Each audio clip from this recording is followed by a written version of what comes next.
So ఇది గుండెపోటుకి vaccine అన్నారండి. చాలామంది ఇది అపోహలో ఉన్నారు. అది వ్యాక్సిన్ కాదండి. యాక్చువల్‌గా ఏమిటి అంటే అదొక సబ్క్యూటేనియస్ ఇంజెక్షన్ ఇంక్లిజిరాన్ అని ఒక కొత్త మందు. సో ఇది ఏమన్నా అమృతమా? కాదు. అమృతం అని అనుకోవద్దండి.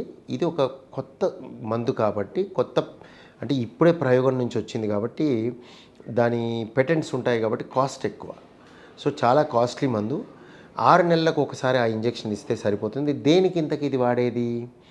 ఇది వాడేది ఎల్‌డిఎల్ కొలెస్ట్రాల్ అనేది తగ్గించటానికి. మరి ఇది హార్ట్‌కి ఏంటి సంబంధం? ఎందుకు అంటే గుండెపోటు వచ్చే కారణాల్లో రిస్క్ ఫ్యాక్టర్స్ అంటాం. కారణాల కంటే కూడా ఎవరెవరిలో ఎక్కువగా చూస్తాం అంటే కొలెస్ట్రాల్ ఎక్కువగా ఉన్న వాళ్ళల్లో అవకాశం ఎక్కువ, మధుమేహం ఉన్నవాళ్ళు అంటే డయాబెటీస్ ఉన్న వాళ్ళల్లో అవకాశం ఎక్కువ, హైపర్ టెన్షన్ రక్తపోటు ఉన్న వాళ్ళల్లో అవకాశం ఎక్కువ. ఇవన్నీ కారణాలు ఉండే అవకాశం ఉంటుంది. సో స్మోకింగ్ ధూమపానం ఉన్న వాళ్ళల్లో కూడా ఈ అవకాశం ఎక్కువ. సో ఇవన్నీ అదుపులో పెట్టుకుంటే అవకాశం తగ్గుద్ది. అంతేగాని ఇవన్నీ అబ్సల్యూట్‌గా రాదు అని చెప్పలేవు. అవకాశం తగ్గుతుంది. ఇవన్నీ విచ్చలవిడిగా వదిలేసి వీటిని పట్టించుకోకుండా ఉంటే అవకాశం పెరుగుతుంది. సో మనకి ఇన్నాళ్ళు మధుమేహానికి డయాబెటీస్‌కి ట్రీట్మెంట్ ఉంది. హైపర్ టెన్షన్‌కి ట్రీట్మెంట్ ఉంది. స్మోకింగ్ అంటే మన చేతిలో ఉంది, ఆపేస్తాం. ఈ కొలెస్ట్రాల్‌కి సంబంధించింది కొలెస్ట్రాల్ ఎక్కువగా ఉంది అని నిర్ధారణ అవుతే మందులు లైఫ్ లాంగ్ రోజుకొక మందు స్టాటిన్ అంటాం. అటర్వాస్టాటిన్ కానీ రోసువాస్టాటిన్ కానీ వాడటం జరుగుతూ ఉండింది ఎన్ని సంవత్సరాల నుంచో. ఇది ఏం చేస్తుంది? ఎల్‌డిఎల్ అనే ఒక పదార్థాన్ని తగ్గిస్తుంది ఈ స్టాటిన్స్ అనేవి.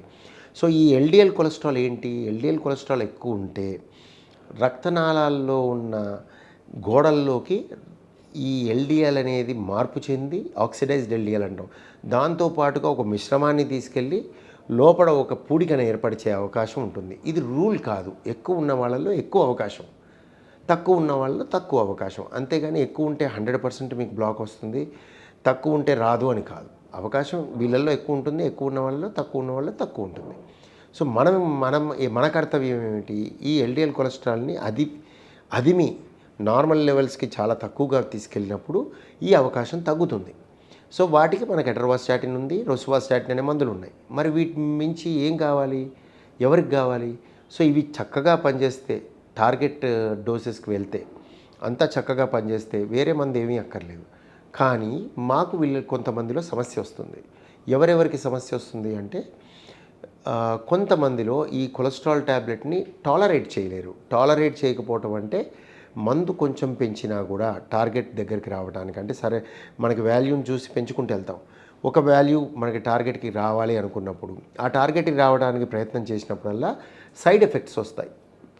అంటే పిక్కల నొప్పులు అవ్వచ్చు, మయోసైటిస్ అంటాం, కడుపులో మంటలు అవ్వచ్చు, టాలరేట్ చేయలేకపోవటం అంటాం దాన్ని సైడ్ ఎఫెక్ట్ వల్ల. సో పేషెంట్ అది నేను వాడలేను, నా వల్ల కాదు అంటారు. అప్పుడు కొలెస్ట్రాల్ లెవెల్స్ తగ్గవు. సో అప్పుడు ఏమి చేస్తాము అంటే ఇంకా వేరే పరిస్థితులు వేరే మందులు ట్రై చేస్తాం. సో మనకి స్టాటిన్స్లోనే ఇట్లా టాలరేట్ చేయని వాళ్ళకి పిటవాస్టాటిన్ అని ఇంకో మందు ఉంది. అది కూడా స్టాటినే. కానీ దాన్ని కూడా టాలరేట్ చేయలేని వాళ్ళు సంఖ్య తక్కువ ఉంటుంది. సో మాకు ఒక సంవత్సరానికి 2 లేదా 3 ఇలాంటి పరిస్థితులకి లోనవుతారు. వాళ్ళు మా దగ్గరకు వచ్చే అవకాశం ఉంటుంది. సో ఈ 3, 4 ఏం చేయాలి? ఎందుకంటే కొలెస్ట్రాల్ ట్యాబ్లెట్ స్టాటిన్ వాడలేరు, అటర్వాస్టాటిన్ కానీ రోసువాస్టాటిన్ వాడలేరు. కొంతమందికి అయితే ఎనాఫిలాక్సిస్ ఉంటుంది. అది వేసుకోగానే దద్దులు బెందులు వచ్చేస్తాయి. సో వీళ్ళందరికీ ఏం చేయాలి అంటే దీని తర్వాత ఎవలుకమాబ్ అని ఇంకొక మందు వచ్చిందండి. పీసీఎస్కే ఇన్హిబిటర్ అంటారు. పీసీఎస్కే ఇన్హిబిటర్ ఇది ఎల్‌డిఎల్ కొలెస్ట్రాల్ని అత్యంత తక్కువకి తీసుకెళ్ళుద్ది. అది ఇంజెక్షన్ ఎవ్రీ 15 డేస్ 15 రోజులకు ఒక మారు ఇవ్వడం జరుగుతుంది. సో ఈ పర్టికులర్ రెపాతా అనే డ్రగ్ మన దగ్గర ఆల్రెడీ ఉంది మార్కెట్లో. సో ఇదొక ఇంజెక్షన్ ఎల్‌డిఎల్ కొలెస్ట్రాల్ తగ్గించి ఫ్యూచర్లో గుండెపోటు వచ్చే ఆస్కారం తగ్గడానికి.